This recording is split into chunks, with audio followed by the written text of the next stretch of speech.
Avant d'entamer cette vidéo, je vous précise que vous pouvez télécharger la trame que j'utilise pour rédiger des fiches produits copyrightées. Ça se passe dans la description et c'est gratuit.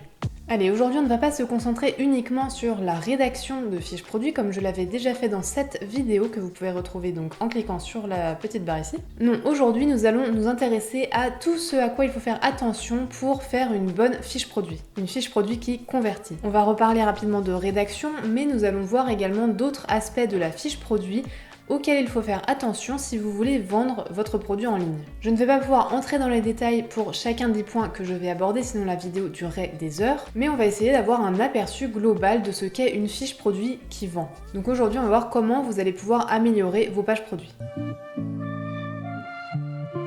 Contrairement à un commerce physique, les clients ne peuvent pas voir les produits que vous vendez sous toute leur couture. Ils ne peuvent pas les toucher, ils ne peuvent pas se rendre compte de la taille réelle des produits, et c'est pour cette raison que le visuel sur votre fiche produit va être particulièrement important. Plus vous avez d'images du produit, mieux c'est. Et mieux encore, c'est d'avoir des images de produits qui sont diversifiées, qui sont variées. Par exemple, vous pouvez avoir des images de votre produit sur fond blanc avec diverses prises de vue, mais aussi des mises en situation du produit pour que les prospects se rendent vraiment compte et s'imaginent en fait avoir déjà le produit entre leurs mains, être déjà en train d'utiliser le produit. Les vidéos sont également très intéressantes et très appréciées, surtout si vous souhaitez vous différencier de vos concurrents. Tous ne vont en effet pas faire l'effort de créer une vidéo spécialement pour chacun de leurs produits. Ça peut être une vidéo qui montre tout simplement le produit avec différents angles, mais ça peut être comme pour les photos, des mises en situation réelles du produit. Ça peut aussi être également une petite vidéo explicative de comment on utilise ce produit. Donc vraiment le premier point c'était l'aspect visuel de votre fiche produit, les photos, les vidéos, ce sont vraiment des points très importants puisque comme je vous l'ai dit, les clients n'ont pas vraiment accès au produit, ils ne peuvent pas le toucher, ils ne peuvent pas le voir vraiment. Donc pour contrebalancer cet inconvénient du e-commerce, il faut vraiment miser sur les photos et les vidéos.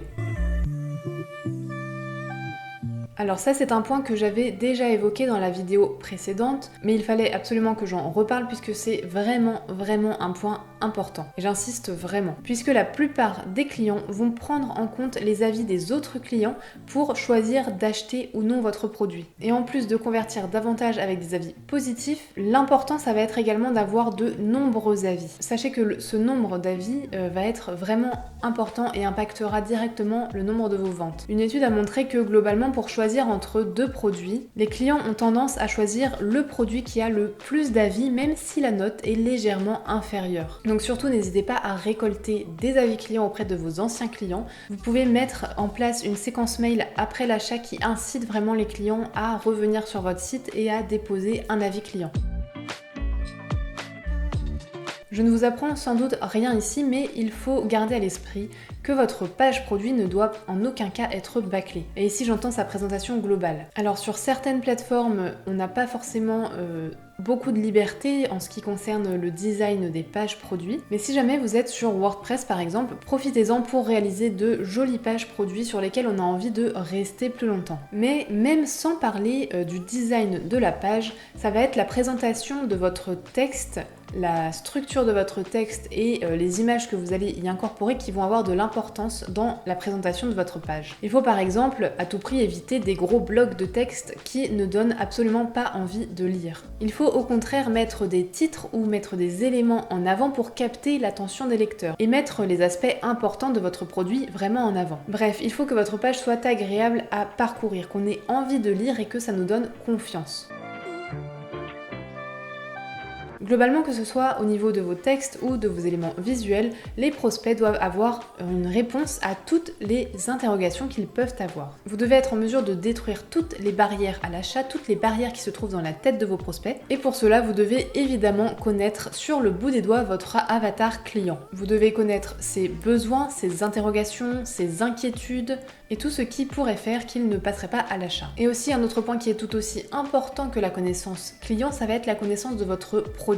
Et éventuellement, si votre produit est un petit peu complexe ou si vous trouvez que c'est pertinent dans votre cas, rien ne vous empêche d'insérer une petite FAQ au sein même de votre page produit. Cela permettra de rassurer les potentiels acheteurs et de répondre à leurs questions de manière simple et efficace. Lorsque vous travaillez votre fiche produit, il faut vraiment que vous mettiez en lumière tous les points négatifs de votre produit ou tous les désavantages qu'il peut avoir par rapport à d'autres produits par exemple. En fait, tout ce qui peut être considéré comme un frein à l'achat. Et pour tous ces points, il va falloir ensuite pouvoir contre-argumenter, montrer certains avantages qui en apparence sont peut-être des inconvénients pour les prospects. Bref, il va falloir s'attaquer à tous les points qui pourraient empêcher une personne d'acheter.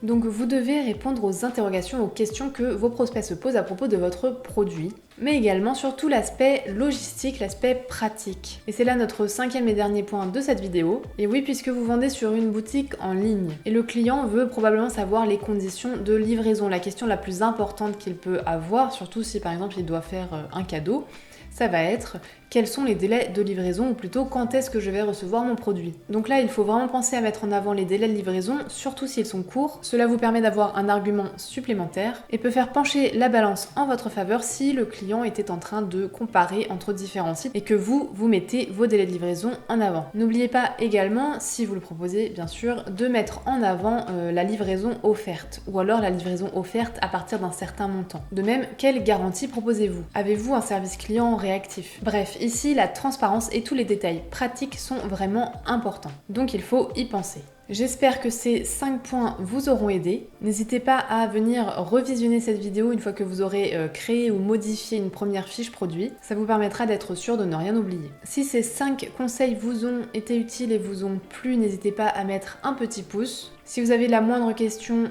on se retrouve dans les commentaires. Et bien sûr, si vous souhaitez ne rien manquer, n'hésitez pas à vous abonner à la chaîne. Je vous dis à très vite pour une prochaine vidéo.